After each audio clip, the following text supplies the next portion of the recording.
This is Harry John for Boxing Social in partnership with Empire Fight Store. We're in Riyadh, Saudi Arabia. It's press conference day. Jake Paul versus Tommy Fury. I'm sat with Dev Sahni. We had a chat with Tommy earlier today. In terms of this event, I thought perhaps it would be the pressure that would get to him. But in terms of content I've seen, he looks calm, cool, collective. It's a good sign, isn't it, Dev? Look, he always does. He always does. He always talks so well. He always talks like he'd make anyone a believer. Like, watch my interview with him.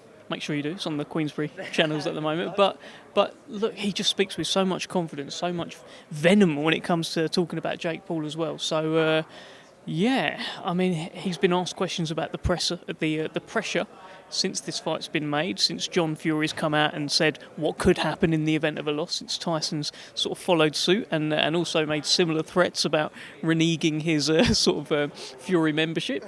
And UK citizenship. You just got to say here. So, I mean, honestly, but he seems to just be dealing with it just fine. But the thing I'll say about this is I can't remember a fight where there is so much at stake for one of them if they lose. Like, if it's, say it's a world title fight, right, and the champion loses, it's all right. They've probably got a rematch clause these days, right? And for Tommy Fury, if he loses, he's sort of representing boxing. It feels like he's got that. He's got John Fury saying what he's saying. He's got Jake talking about Molly, talking about Bambi, making all these comments publicly, trying to get at him. Tyson saying he's going to leave him in Saudi. There's all of this. I mean, I just can't imagine what his life would be like on Monday if he wakes up and he's lost to Jake Paul the night before. I can't imagine it, honestly. So much on the line for him. Like you said there, it's boxing experts and people within boxing. I think there are a lot of people that are thinking that Jake Paul is the favourite. Obviously, betting odds do suggest that is the same case as well. But there are a lot of people in boxing that have sort of put the whole weight of boxing on Tommy's shoulders. Whether it's because this whole event is pressurised anyway. The fact of even thinking about losing to Jake Paul, like you said, is unthinkable. The reaction, I can't even imagine what it would be like. Tommy's the boxer, Jake Paul's the influencer / boxer. They're both relatively novice. But with Tommy being the boxer, is it a lose, this one? It's not a lose-lose because, look, he's getting paid, right? And he's getting paid very handsomely for this fight. If he wins, he comes through it. Jake Paul, my understanding is he's got a rematch clause on his side. I think he's publicly said that. So, in theory, they could do it again and he can make loads more money. So say he beats Jake Paul twice. He's a lot richer. Then what happens? Does he get back onto his journey of trying to become a world champion, which is what he intends to do? Or with 2 wins over Jake Paul, do you get Logan Paul watching on?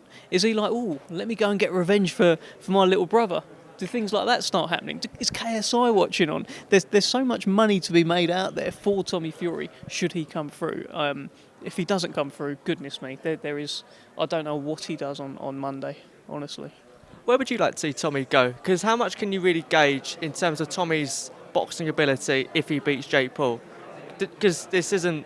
Yeah, it's not a boxer. Jake Paul's not a boxer. Obviously, he trains hard and he's putting a lot of effort into this, but he's still not categorically a boxer. In terms of Tommy, how do you sort of gauge in where Tommy is situated in his career if he beats Jake Paul? Would he get any notoriety from beating Jake? He gets the notoriety. It doesn't really improve his experience other than learning what to do under so much pressure, more pressure than ever. If he's able to just deal with that and box perfectly and knock out Jake Paul, then there are experience points to be picked up that will help him in future fights.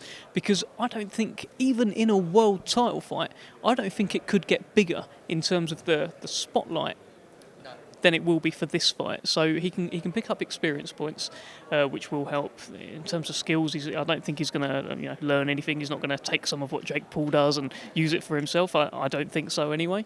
But I think people are underestimating Tommy as well. I think he said something actually in our interview that he mentioned when they faced off, him and Jake Paul at the Yard Beterbiev. He said to Jake Paul, it's taken a couple of bad performances, but we're here now. So, which kind of suggests that maybe he hasn't been performing at 100%. Maybe he's kind of tricked Jake Paul into taking the fight. Who knows? That's something that John Fury said a little while ago. He said they've pulled a big confidence trick here. Clearly, Jake Paul has seen something that he likes, but maybe Tommy Fury has put it there. Where do you sit in terms of this fight? Obviously, this is sort of fronted by the Saudi government, and where are Queensbury in this? What exactly? Obviously, you've interviewed both fighters, etc. But yeah, in a sense, and as candid as it sounds, but what have you got to do this week, sort of, Dev? Like from my perspective, I'm just trying to get around the fighters and get interviews, get content and stuff like that. I think George is coming over as well to kind of rep. So yeah, I'm not sure. It's a question for him really in terms of what Queensbury's role in the fight. But I'm here and I'm loving life. A little bit more about the fight as well. A lot of this interview so far has been about Tommy Fury, obviously, being UK platform. But in terms of Jake Paul, have you seen anything from Jake that could pose a threat to Tommy? I mean, it does look like in many fights, I was there for the Anderson Silva fight, it does look like that overhand right seems to be the main sort of weapon that Jake seems to use. Yeah, I mean, it's that, right? But it shouldn't be anything Tommy hasn't seen before in sparring in the gyms. The sort of noises coming out of the Fury camp, or is that he's hospitalising sparring partners right now? So he seems to be... Are they true? I don't know. I wasn't in there, and he won't go on record with it, but I think John said a few things. Look, Jake Paul shouldn't be able to show Tommy Fury anything he hasn't seen before. He has been an amateur fighter before. He's been boxing since he was a child. He has had some professional bouts, and he's been sparring at a decent level in the gym is what I'm hearing. And he's been in the gym with Tyson Fury and guys like that since he was young. So Jake Paul shouldn't be able to show Tommy anything that he hasn't seen at some point in his life. This is a question from Richard Suleiman, but obviously, as you heard, they will ask you your opinion on it. Yeah, let's get them on the case. The ranking situation. A lot of people within boxing are quite, well, not to say disappointed, but confused with the ranking situation. Does the winner of this fight deserve a WBC ranking? Look, it's a big fight, okay, and it's a huge fight. It's a huge commercial pie. And everyone wants a piece of that commercial pie. Everyone wants to be seen around this fight, and the sanctioning bodies are no different. It's probably more of a commercial move, but hey, it is what it is. You got two kind of novice boxers going at it. One's 8-0, one's 6-0. Would they normally get a WBC ranking? I don't know. Maybe in special cases. It's not like a top 15 ranking. I think. He's not going to be calling out Makabu or Badu Jack. I believe it's a top 40 ranking, and as I say, it's more of a commercial thing, and it doesn't feel like it's at anyone's expense. It's not like, this guy's lost his ranking now because like the fighter who's possibly was number 40 hasn't come out and said what about me or anything like that. So I don't know. It's all right. Just two more on this. You've had a sit down with Jake. John Fury's came out and said that he one times he's a big fan of Jake, other times he's not. We've seen the instance in the ring and obviously at press conferences where they've got a little bit heated, but in terms of this press conference today, Jake's a master at getting under people's skin. What are you expecting from today in terms of how Jake will apply pressure, which I think will be the obvious case today? Do you know what, Harry? It's interesting you say that, because I was out there for when he fought Tyron Woodley and Tommy was on the undercard, and I was expecting at the press conference for him to really, wax lyrical and go off and be, kind of like a Muhammad Ali of the YouTube world in terms of his mouth. And I didn't get that. And I just wonder if he's better when he can edit the videos and put them out. So I don't know, I'm curious, because I went away from that Woodley presser thinking, I thought he'd be more vocal and be able to get under Woodley's skin, and he didn't. If anything, Woodley probably came off better. So I actually think Tommy will win the press conference quite handily. He's a hell of a talker, and there's no editing videos before it goes out or cutting away and stuff like that. He's able to talk very, very well.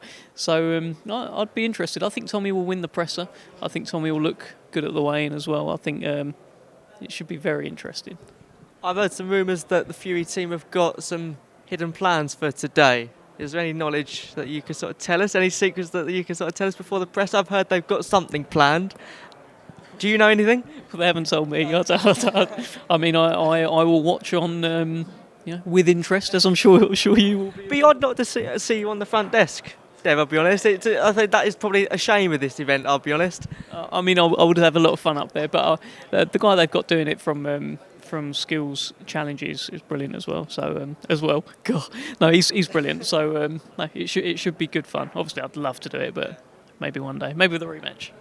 Sunday, let's fast forward to Sunday. The event in itself, what are you expecting? I'm expecting, this is my first time in Saudi. It's very different in terms of what I'm used to anyway. I'm expecting and hearing it's going to be an absolute showcase. This hotel we're currently standing in or sitting in is just a glimpse of perhaps what we're going to experience on Sunday. It's going to be a massive, massive show, and I think that's what they're trying to project in this country, Dev. It feels like it. It feels big. There's already names here. If you look around, it's good. I'm hearing Ronaldo's going to rock up. I'm hearing who else was going to come? Mike Tyson's part of this press conference. I'm hearing things about Kevin Hart rocking up. I'm hearing all sorts. It feels like everyone wants to be here. Everyone wants to see this fight, and it's a great fight as well. Just even if it was take away the whole their level of fame, it's still a fight between two unbeaten fighters who are going to be going at it. So I'm very excited, and I think they're going to put on a great show. And it's a good event. You able to give me a final prediction?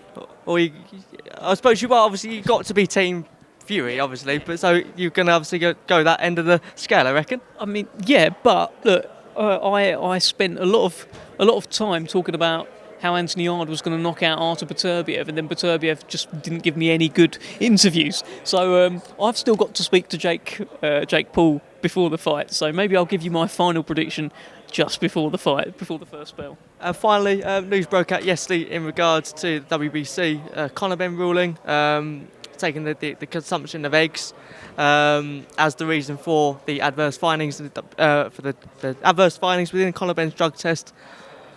A lot of mixed reactions on Instagram or on social media as a whole. Just your thoughts on it, Dev. Are you satisfied with that ruling?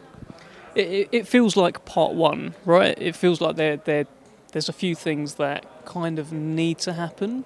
Like the WBC thing's obviously the route that they've gone, so they've made their ruling fine. Now, he's a British fighter that has spent his career fighting in Britain. It feels strange that his next fight wouldn't be in Britain, considering that's where he's done it all, and it's not like he's built this big international profile. So I don't know, it feels like he needs to go through the British Boxing Board of Control and get their final resolution as well, or whatever that is. Maybe they're just like, cool, we agree with those guys. Thanks for sharing the documentation. But we'll see. It felt like part one of a bigger resolution. I think there'd be raised eyebrows if that's the only part that is completed of the whole process. Dev, thanks for your time. We'll catch up further on in the week as this whole media Jake Paul Tommy Fury event continues.